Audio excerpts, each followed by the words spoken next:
Okay, welcome everyone back to the podcast. Today we are joined by Dr. Katrina Gisbert-Tay. I call her Kat. But today we're going to be talking about parent as coach. Okay? So, Kat, let me just do a brief introduction and please do a filler of what I've left out because the list is long. Kat is a medical doctor. She's a certified coach in health, leadership, performance, and also parenting. She's also a coach supervisor, and I think for the relevance of today, most importantly, she's a mom of 3. Okay? So we're going to talk about parent as coach. So let me start by asking you, given your diverse background, why this particular topic and why now? So I have to, I think, clarify where I started from and my why. So some 8-9 years ago, I joined a coach training program. And I thought in that training program that I would really learn the doing, right? The questions, the skills about how to be a better parent, right? I wanted to coach my kids rather than tell them what to do. At that time, my kids were still quite young. So they were like 12, 8, and 6. And now they're turning 21, 17, and 15. It's been a while. And, at that time when I did the program, little did I know that the exploration wasn't going to be really on my doing as a parent, but more of who I was, how I was showing up, and my being. So taking a look at my context. And it was unexpected, to say the least, that personal exploration, because I hadn't done that before. But it made such a huge impact on my family, my relationship with my husband, my relationship with my kids. And we really started to form this much deeper connection. And I think at the end of the day, that's really what mattered, because that connection, that depth of it really shaped how we related to each other. And as with everything else, as with leadership, everything happens in relationship. Right. So let me just pause you here and just rewind back a bit. Was there something that was happening, or did you notice yourself in such a way that you felt you needed to be a better parent?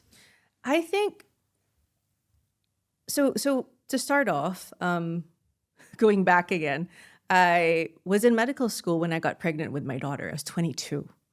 And to say that I didn't know what I was doing as a parent is like an understatement. I really didn't know what I was doing at 22. And I remember holding my daughter and she was born, and a newborn baby, so beautiful. And in my head, I'm like, I'm a child too.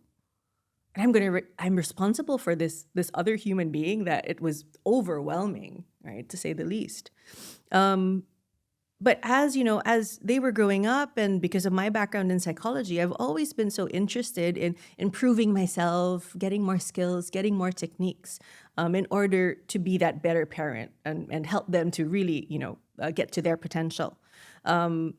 When I joined the coach training program, my daughter was 12, as I mentioned, and I knew we were going to go into the teenage years. And there was a little bit of like fear because I knew how I was as a teenager and, the things my parents had to deal with me. And I said, okay, there has to be a better way. So it was out of curiosity, it yes, sounds like. And right. I was thinking, could there be a way that wasn't so hard? That wasn't, not just hard, but like difficult in terms of relationship for me and my kids. Who do I need to be? I think that was the exploration for me. Who did I need to be? You made me laugh when you said I was really young when I had my daughter and I had no idea what to do. I was not very young when I had my daughter, and I still don't know what to do. So I'm going to say age is not really, kids aren't born with that manual on how to, right? Oh, gosh. So we're all trying to figure this out. As I say to my coachees when I work with them, we're all dancing as fast as we can, making the best choices that we see available. And then we look up and go, yay, or oops, let's try something different. Oh, totally. Right? Totally. But I love what you said, that yes, in a way it really isn't about age, right? But it could be also about how emotionally prepared as much as we can. We say that we prepared us, but really at the end of the day, what it happens, it is what it is. Right. But how how we have, in a way, connected with this new role that we have. Because, for me, It's at like 22, identity too, isn't it? yes, totally. So for me, it wasn't, I was a medical student. I was a student, right? I was cutting cadavers. I was 9 months pregnant. It was really difficult. But through all of that struggle, and now my daughter is graduating university next year, right? And I look back at everything we've been through. I wouldn't change a thing. I wouldn't change a thing. What would you say is your biggest, having gone through that start, right? Yeah. You started and you're going, this is really hard. And you've gone through raising 3 healthy kids. What would you say is one of the biggest lessons? I'm not sure that's the right word, but what's the biggest realization or lesson for you as a parent? Oh, that's a great question. There's so many, but we only have a short time for a podcast. But I think for me, the biggest lesson for me was learning that I am not in control. Learning that actually, we as parent, I'm going to speak for myself. I think that I am the steward, right, of this child. I am going to help them to be X, Y, Z. When actually, these kids, they are going to be who they need to be, not who I want them to be. It's not about the script or the movie in my mind that I've played out about how this relationship should look like or who they should be. But actually, in the parenting, what I've realized about myself is I needed to work, and the kids are helping me to work on me being a better version of me. Ooh, that's so nice. So that I could really help them to be who they need to be. You know what's fascinating with what you just said is there's this parallel growth, right? So they're growing and being formed, right? And me as a parent, I'm growing as much as them. Oh, yeah. Totally. All the time. And now my daughter, she's graduating next year, right? And my growth is letting her go. That's another chapter, isn't it? Oh, totally. And one of my mentors said to me is, I really do just need to learn how to hold my hand out and open it up and allow that little bird to come when she needs. Because it's so different from when they're young and they're 2 years old and, they need to be fed and bathed and et cetera, et cetera. But now she needs to make her own decisions, her own choices, and brace, make her own mistakes and fail. And sometimes I want to come and fix it. Yeah. But I can't. I shouldn't, because it's her life. The other thing that's occurring to me as we're speaking is we started this conversation with us as the parent. And after having my daughter, I was reflecting on, oh my God, how did my mother do this? And the number of phone calls of, okay, I didn't appreciate this before, but how the heck did you get through this? Yeah. And so there's this dual role, right, of parenting, which is when we were young, the parent, and now that I'm older, the different role that my parent is playing for me, right? Oh, completely. Interesting, yeah. And also, I love that you said that, but a huge part of, I think, being a parent who is more self-aware is also noticing your context. What was happening for you, as a child? What was the culture, environment? What were the different factors which shaped me? That shaped you, that which is now shaping. Exactly. Ooh, how interesting. Yeah. And I think a lot of parents aren't aware of that, to be honest. Well, I'm coming back to the point of all of the podcasts that we do at TINITALK. And it's really about peeling the onion of what it means to be human, right? And I'm just thinking, if I start to connect all the dots, so we're labeling this parent. It's true for leaders. It's true for community, members of the community. What am I bringing to my conversation, to my presence, right? That's been molded from my belief system, my ecosystem, et cetera, et cetera. Yeah. Fascinating. So you run parenting courses, right? Yes. And so what would you say are some key distinctions that parents who are listening to this could really grow from or could really consider or explore? I think the biggest one that I mentioned earlier was to take a look at their past and their context. Right? So, Spend a bit of time on context. What does that mean for someone who's just listening to this for the first time? So when we talk about context versus the content, let's make that distinction, right? In content, in parenting, it's the difficulty with the child, the tantrums, the rebellion. That's the content. That's what is in the doing, what is happening in the moment. The context is what is everything else that is surrounding it, that has impacted how you've gotten here before.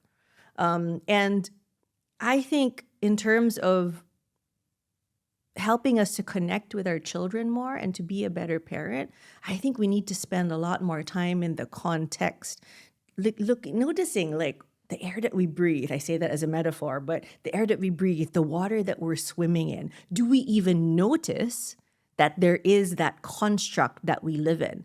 And by the way, and to use our ontological terms, all of it is an assessment.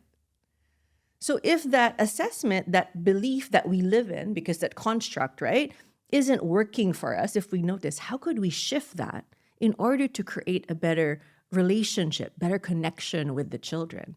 Because if we look at it from, let's say, the context of us, our generation, right, with the context of our children, it's completely different. Completely different. The time, how we parent, their education, just AI, social media, and all of that. We didn't have that. That's right. Right? You and I could go back to our moms, like, how did you handle this before? And they'd say, hello, you just had Saturday morning cartoons. You didn't have YouTube or anything like that. That's so right. It's a very different context. Like, how do you manage that for kids nowadays? Their context and my context, how do we have it? How do we meet? Yes. And Interesting. for us to understand that also their future is very different from what we grew up in. So, as we take a look and we, guide them towards what would be a successful future where they live their potential, we live in this VUCA world that we don't really know. It's so uncertain, right? So we can't give them a prescription. It's not about a prescription. It's not about telling them, okay, you're going to be successful. You become a lawyer, you become a doctor, you'll be fine, right? Because we don't know what the future has for them. But if we could support them to really have and look and see what is it that is important for them, where do they want to create that impact? I feel it's different. It's different versus focusing on just the doingness of it. So what I'm hearing is, in terms of distinctions that you want parents to start to consider, is recognizing content and context, right, which drives the content, and then also listening and appreciating the differences. Is that what I'm hearing? Yes. That and actually being just aware that it's a different time. Right. It's the rules or what worked before 20, 30 years ago may Right. not work anymore. And Not so what right, does that not call wrong. forth then? What does that call forth from a parent? A willingness to get out of your comfort zone. A willingness to, dare I say, also trust your children. I'm not saying let them run amok. I'm not saying don't have any rules or boundaries, but meet them where they are.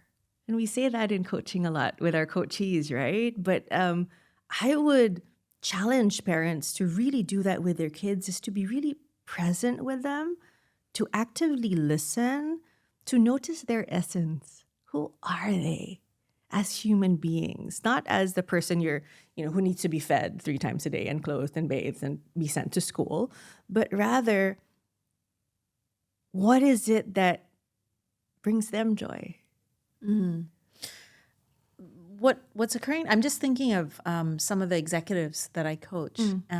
Even though it starts with a leadership slant, I'm going to say almost all, maybe there's some who are not, have kids. And kids, their parenting, their capacity to connect is a big topic.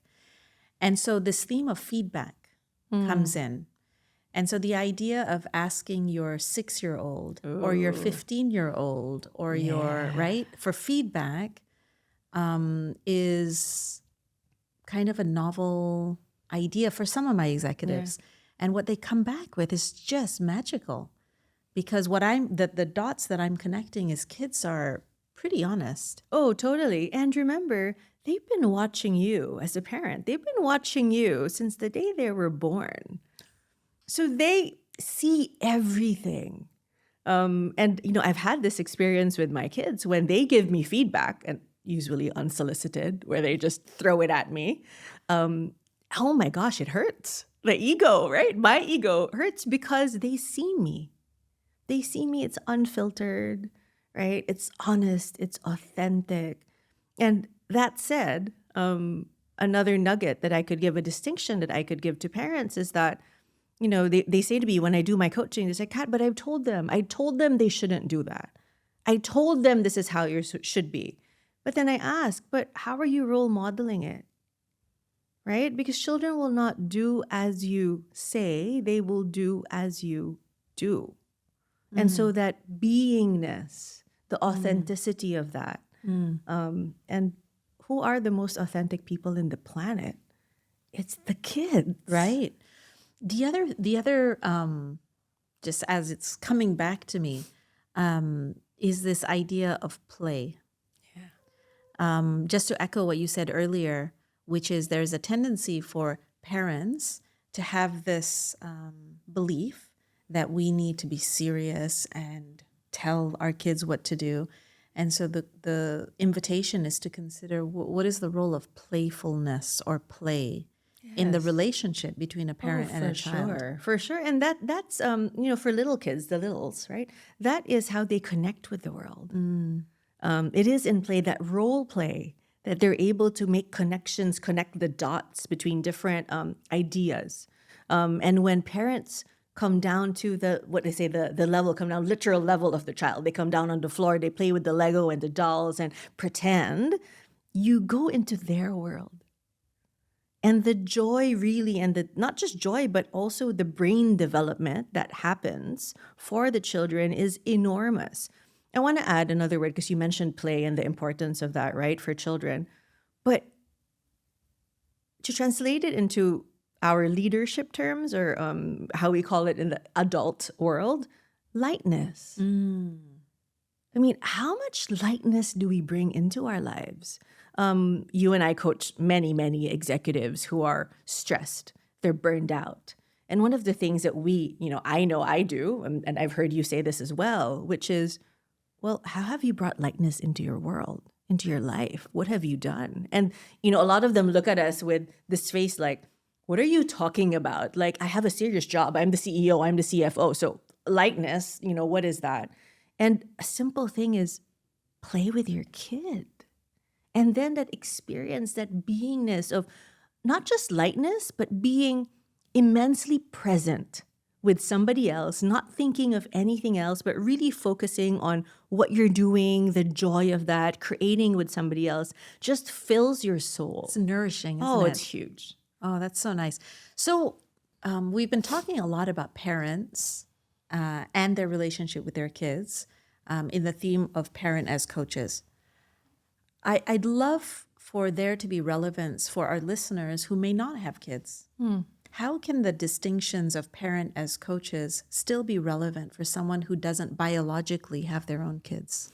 I think the exploration of self, let's start with there. Yeah. Taking a look at your own context, being in awareness of how you're showing up, the beliefs that make that up, the assessments that you have, right? Being in awareness of that helps you to really show up in a way that is much more empowering, not just for yourself, but for others. And dare I say, this is quite obvious, Tini, but yes, people may not be parents, but everybody is somebody's child. Absolutely. Or knows a child. Yeah, exactly.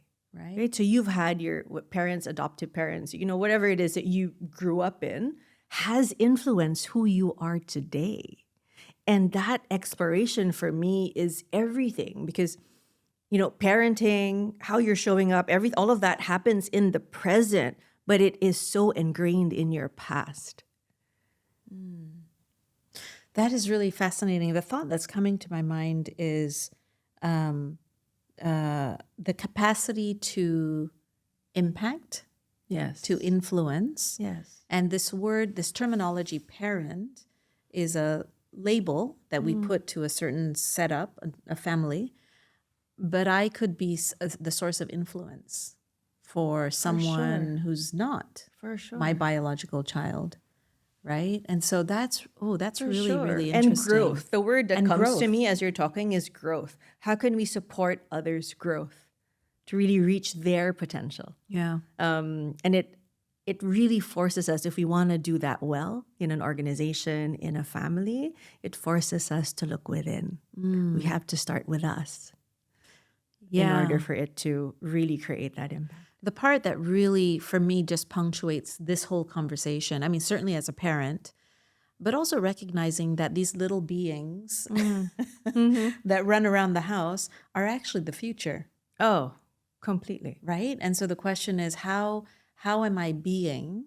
How am I showing up? What are the narratives that are available, unavailable, et cetera, et cetera? How is it impacting this individual, their circle of friends, their own circle of influence, and ultimately the future is sitting right there. Yeah. And I love that, but I want to bring it back a little bit. And if I can ask you, Tini, the impact it's made on us as parents and our own God. growth. Yeah. And so, I wanted to ask you that, and we've talked about this on another podcast, which is, how has Maya, your beautiful daughter, her birth, and your journey with her special needs impacted you? Yeah. as a I mean, for human those of being? you who don't know, so she's now 17. Oh my God. Oh, she's beautiful. And she has Down syndrome. So for those of you who it's a condition, and I think it's so true. I think our kids mold us because, of course, in one hand, my work for the last 30 years has been about working with high potentials, CEOs, people who want results now, right? And so I was working at that pace. And this little girl comes along with this condition, and I get to really slow things down and really unpack and deconstruct. And I tell you, I think what stands out more than her special need is the capacity for me to have range. And it's amazing. I think it was true from my observation of my husband as well. And he's, has a PhD, super smart. And watching them play in just the nonsensical lightness is just beautiful. And I think that's her contribution to us. Oh, I mean, we've completely. just grown so much and just stretched our capacity to just be with just the full range of ourselves, really. Yeah. Yeah, for sure. And I've had the opportunity to spend some time with Maya, and she is such a champion at being present. Like, she's there. And everything else doesn't matter, but what matters is now, and her beads. I know she has her beads, and she loves that. And being with her, I also need to be cognizant of the fact of, am I being with her in that presence, in that moment?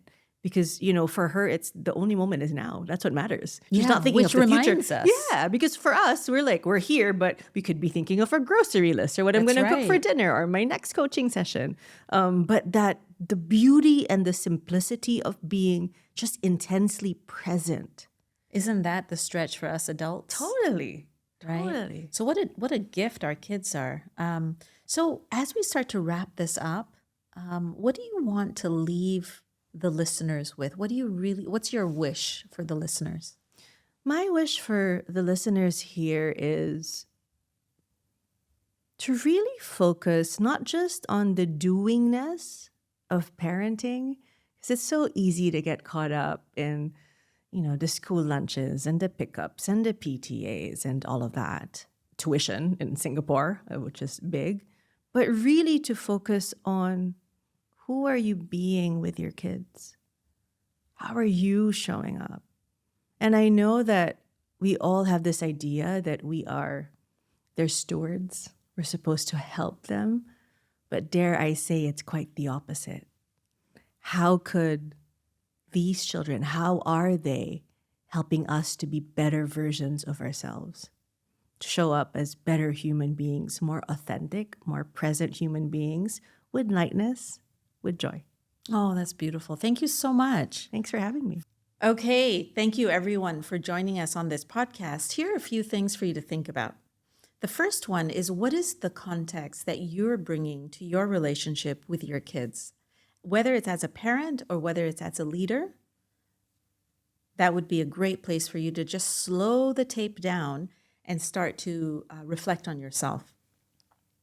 The second thing is also taking a look at how are your kids helping you shape yourself? A lot of us come into our relationship with parenting as I need to shape this child, but start to consider, how are they shaping you? How are you growing as a result of this relationship? Thank you everyone for joining, and see you soon. Bye for now.